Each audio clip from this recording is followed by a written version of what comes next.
Ниту еден родител не е казнат за невакцинирано дете од почетокот на епидемијата на морбили, иако пред само 2 месеца во Скопје беа регистрирани над 15.000 невакцинирани деца.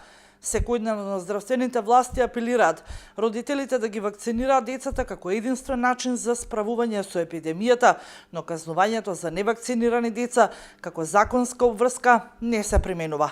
Државниот санитарен и здравствен инспекторат објаснува дека неказнувањето е резултат на недостиг на податоци од вакциналните пунктови.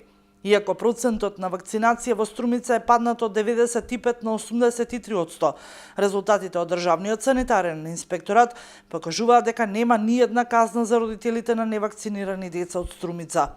Како една од мерките на предпазливост од Министерството за здравство, труд и социјална политика за спречување на ширење на морбилите кај најмалите во детската градинка донесе одлука невакцинираните деца да не се примаат во градинка.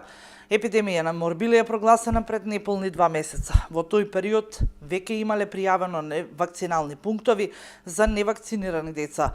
Затоа во овие 2 месеци немале казни во Скопје, но не се знае дали има и во Струмица, а епидемијата е прогласена само во Скопје. На апелите за вакцинирање пак одговориле 7.985 деца кои примиле МРП вакцина. На клиниката за инфективни болести, според последните податоци од Министерството за здравство, од мали сипаници се лекуваат 21 пациенти, од кои 14 се деца под 1 година.